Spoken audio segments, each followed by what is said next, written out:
प्यारे दोस्तों, आज हम आपको एक अजीब तोते के बारे में बताएंगे जिसके बारे में जानकर आप हैरान रह जाएंगे। ये वाकया हकीम लुकमान और उनके तोते का है। जो तोता बिना कुछ खाए पिए लगातार 6 महीने तक उड़ता रहा।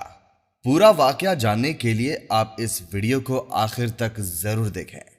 दोस्तों, हकीम लुकमान के बारे में तो आप सब ने सुना ही होगा कि हकीम लुकमान अल्लाह के नेक बंदे और अल्लाह के वली थे। आपकी विलादत हजरत दाऊद अलैहिस्सलाम के दौर में हुई और आपका विसाल हजरत यूनुस अलैहिस्सलाम के दौर में हुआ, जो रमला के करीब है और रमला फिलिस्तीन में मौजूद है। हजरत लुकमान नबी थे या नहीं, ये अभी तक वाज़ेह नहीं है, लेकिन वो अल्लाह के नेक बंदे और अल्लाह के वली थे। अल्लाह ताला ने हकीम लुकमान को हिकमत और दानाई बख्शी थी। आपकी हिकमत की यूनान में बहुत मशहूरियत है, जिसे तिब्बे यूनानी कहते हैं। हकीम लुकमान की हिकमत और दानाई के बहुत सारे वाकयात मशहूर हैं।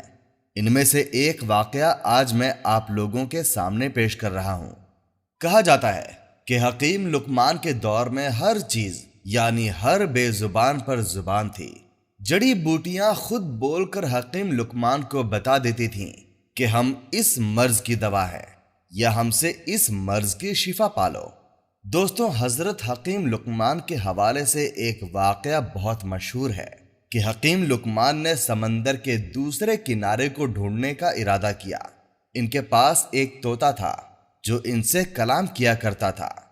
हकीम लुकमान ने अपनी हिकमत से जड़ी बूटियों के साथ ऐसी दवा तैयार की जिसके खाने से तोता बगैर कुछ खाए पिए और बिना थकावट के 6 महीने तक अपनी उड़ान को जारी रख सकता था।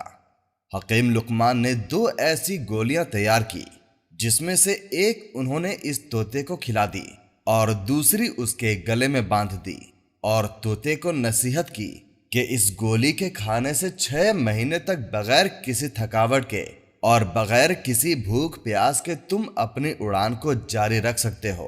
और साथ ही ये नसीहत भी की, अगर तुम्हें कहीं पर भी थोड़ी सी भूख या प्यास थकावट महसूस हो तो तुम दूसरी गोली खाकर वहीं से अपना वापसी का सफर पकड़ लेना और आगे मत जाना।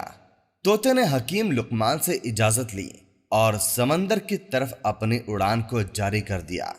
तोता लगातार 6 महीने तक अपनी उड़ान को जारी रखे हुए था, लेकिन अभी तक इसे समंदर का दूसरा किनारा नहीं मिला था। तोते को उड़ते हुए तकरीबन 6 महीने से ज्यादा अरसा गुजर गया था। अब इसे भूख और प्यास महसूस होने लगी, थकावट का भी एहसास होने लग गया। मगर यहां तक जहां वो तोता जा चुका था, वहां समंदर का दूसरा किनारा तो दूर, उसके आसपास दूर दराज तक ना तो कोई दरख्त था और ना ही कोई पहाड़ जिनके ऊपर बैठकर वो सांस ले सकता। थोड़ा आगे जाने के बाद आखिरकार इसे समंदर में एक चट्टान नजर आई। तोता इसके ऊपर जाकर बैठ गया। दरअसल वो चट्टान नहीं बल्कि एक बहुत बड़ी मछली थी, लेकिन तोते को अभी ये नहीं पता था कि ये चट्टान नहीं बल्कि बहुत बड़ी मछली है। थोड़ी देर में इसने थोड़ी सी हरकत की, यानी मछली ने हरकत की, तो तोता बहुत हैरान और परेशान हो गया कि वो ये देख रहा था कि ये चट्टान कैसे हरकत कर रही है। जब मछली ने अपना मुंह बाहर निकाला तो वो भी इस तोते को देखकर हैरान हो गई और इससे कलाम करने लगी, क्योंकि उस वक्त हर चीज को जुबान थी। इसीलिए मछली ने इससे पूछा कि तुम कौन हो और यहां तक कैसे आए। तोते ने कहा, तुम कौन हो? तो मछली ने कहा, मैं इस समंदर की मखलूक हूं। तब तोता हैरान हुआ और कहने लगा कि अल्लाह ताला की पनाह में मैंने अपनी जिंदगी में आज तक कभी भी इतनी बड़ी मछली नहीं देखी। तोते ने कहा, मैं हकीम लुकमान का तोता हूं और मुझे लुकमान हकीम ने समंदर का दूसरा किनारा ढूंढने के लिए भेजा है। मैंने बहुत ज्यादा सफर किया है, लेकिन अभी तक मुझे समंदर का दूसरा किनारा नहीं मिला और अब मैं बहुत थक गया हूं। अब इससे आगे मैं नहीं जा सकता। क्या तुम जानते हो कि समंदर का दूसरा किनारा कहां पर मौजूद है? तो मछली ने कहा, तुम मुझे पहले ये बताओ कि तुम यहां तक पहुंचे कैसे हो।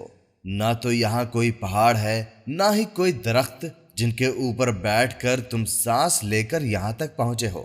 تب طوطے نے حکیم لقمان کا سارا ماجرا اس مچھلی کو بتایا۔ تب مچھلی نے کہا کہ سمندر کا دوسرا کنارہ کہاں ہے یہ تو مجھے معلوم نہیں، لیکن میں اتنا کر سکتی ہوں کہ تم جہاں سے آئے ہو وہاں تمہیں پہنچا سکتی ہوں، کیونکہ اگر میں سمندر کے اندر جاتی ہوں تو بہت بڑی مچھلیاں سمندر میں موجود ہیں جو مجھے کھا جائیں گی۔ طوطے نے کہا ٹھیک ہے، آپ مجھے وہاں بھیج دو جہاں سے میں آیا ہوں۔ تب مچھلی نے کہا میری پیٹھ کے اوپر بیٹھ جاؤ۔ تو طوطے نے ایسا ہی کیا، وہ مچھلی کے پیٹھ کے اوپر بیٹھ گیا اور مچھلی نے اپنی کروٹ کو بدلا اور طوطے کو اس جگہ پر پہنچا دیا جس جگہ سے پہنچنے میں اسے 6 مہینے لگے تھے۔ مچھلی نے اسے کنارے پر پہنچا دیا۔ طوطا بہت حیران ہو گیا کہ جہاں سے اسے اڑتے ہوئے 6 مہینے لگ گئے، مچھلی نے اسے ایک ہی جھٹکے میں وہاں پر کیسے پہنچا دیا۔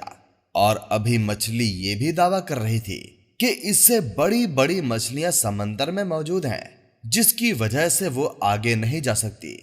طوطا حکیم لقمان کے پاس گیا اور انہیں سارا ماجرا سنا دیا۔ حکیم لقمان نے جب یہ سارا ماجرا سنا تو بہت حیران ہوئے اور وہ اللہ کی بارگاہ میں سجدہ ریز ہو گئے اور کہنے لگے یا اللہ، بے شک تو ہی جانتا ہے کہ سمندر کا دوسرا کنارہ کہاں پر موجود ہے۔ سبحان اللہ۔ امید کرتا ہوں دوستوں آپ کو ہماری ویڈیو اچھی لگی ہوگی۔ اگر آپ کو ہماری ویڈیو اچھی لگتی ہے تو ہمارے ویڈیو کو لائک اور سبسکرائب لازمی کریں۔ پھر ملیں گے ہمارے کسی نئے واقعے کے ساتھ۔ اللہ حافظ۔